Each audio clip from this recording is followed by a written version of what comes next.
ایک بڑی عظیم حدیث سے پاک ہے کہ اللہ کے محبوب کریم صلی اللہ علیہ وسلم جس وقت آخری حج میں تشریف لے کے جانے لگے نا، اللہ کے محبوب کریم صلی اللہ علیہ وسلم نے اعلان فرمایا کہ جو بندہ ہمارے ساتھ حج کے اوپر آنا چاہتا ہے نا، یہ ہمارا آخری حج ہے۔ جو بندہ بھی آنا چاہتا ہے، مرد ہے، عورت ہے، بوڑھا ہے، جوان ہے، بچہ ہے، بچی ہے، جو بھی آنا چاہتا ہے ہماری طرف سے اجازت نامہ ہے۔ اللہ کے محبوب کا آخری حج تھا، اللہ کے محبوب نے سارے دروازے کھول دیے کہ جو بھی آنا چاہتا ہے آئے، لیکن ایک بات ہے، دو شرطیں ہوں گی، ایک ہر بندے کی سواری اپنی ہوگی اور دوسرا زیادہ راہ خرچہ پانی اپنا ہوگا، ہر بندے کا خرچہ پانی اپنا ہوگا، زیادہ راہ اپنا ہوگا اور سواری بھی اپنی ہوگی۔ سمجھ آ رہی ہے نا؟ ہاں جی، اب میں زیادہ دیر حائل نہیں ہوں، میں آخری محبت والی باتیں کر رہا ہوں۔ تو وہ ٹھیک ہے جی، اب سب لوگ بہت سی مخلوقات تیار ہوئی، بچے بھی تیار ہوئے، بچیاں بھی تیار ہوئی، عورتیں بھی تیار ہوئی، مرد بھی تیار ہوئے، بوڑھے بھی تیار ہوئے، جوان بھی تیار ہوئے۔ تو رولا پڑ گیا نا، اللہ کے محبوب خود حج کے اوپر تشریف لے کے جا رہے ہیں، اور یہ بھی اشارہ تھا کہ یہ آخری حج ہے اللہ کے محبوب کریم صلی اللہ علیہ وسلم کا۔ اب مخلوقات تیار ہو گئی، تو ایک صحابیہ نے اپنے خاوند سے کہا کہ میں بھی حج کے لیے تیاری کرتی ہوں، آپ مہربانی فرمائیں، آپ کے پاس 2 ڈاچیاں ہیں نا، 2 ڈاٹیاں ہیں، 2 اونٹنیاں ہیں نا تمہارے پاس، ایک مجھے دے دو اور ایک اوپر آپ خود سوار ہو جاؤ۔ اس نے کہا نہیں، وہ تو میں نے اپنے اولاد کے لیے مخصوص کی ہے، میرا بیٹا اس کے اوپر جائے گا، دوسرا بیٹا اس کے اوپر جائے گا۔ ٹھیک ہے جی، اس نے کہا کہ ایسا کرو پھر جو کھجوریں گھر کے اندر میں پڑی ہوئی ہیں نا، کھجوروں کی بوریاں پڑی ہوئی ہیں، وہ بیچ کے جو ہے میرے لیے تمام کر دو۔ اس نے کہا وہ بھی میں نہیں بیچ سکتا، ہمارے پورے سال کا گزارا ہے، پورے سال کا خرچہ ہے، وہ ہمارا اناج ہے، پھر ہم لوگ کس سے مانگتے پھریں گے، وہ بھی نہیں کر سکتا۔ اب اس عورت نے کیا کیا، صبر و شکر کر لیا۔ جب خاوند نے یہ بات کہی نا، بے صبری عورت نہیں تھی، سرکار کے زمانے کی عورت تھی، صحابیت تھی، اللہ کے محبوب کی، بے صبری عورت نہیں تھی کہ رولا کر دے جناب میں نے یہ کام کرنا ہی کرنا ہے۔ اس نے کہا ٹھیک ہے، صابر شاکر ہو گئی اس بات کے اوپر کہ ٹھیک ہے، اللہ تعالیٰ تمہارا حج قبول فرمائے اور تم لوگ حج کرو، اور میں جو ہے مجھے موقع نہیں ہے، تو کوئی ایسی بات نہیں ہے۔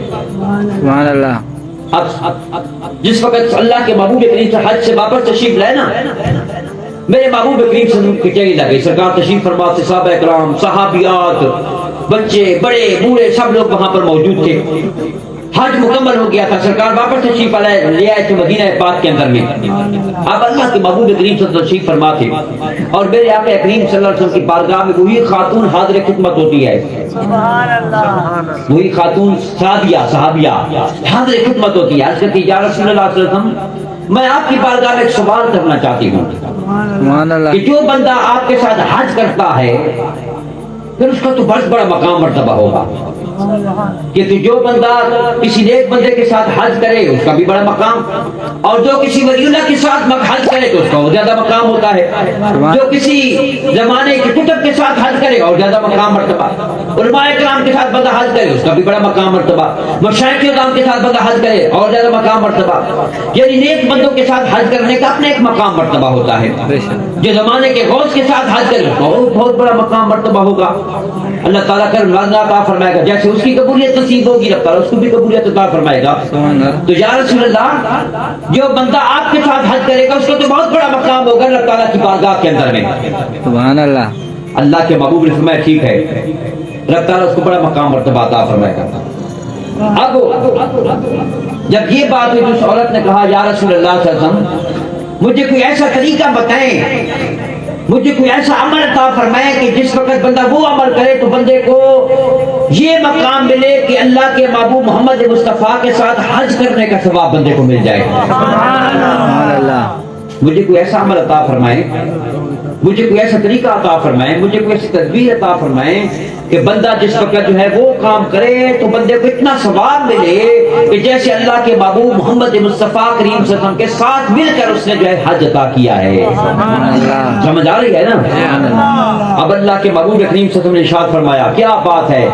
توجہ کے ساتھ سنیں، الحمدللہ بڑی عظیم بات ہے۔ اللہ کے محبوب نے فرمایا کہ جو بندہ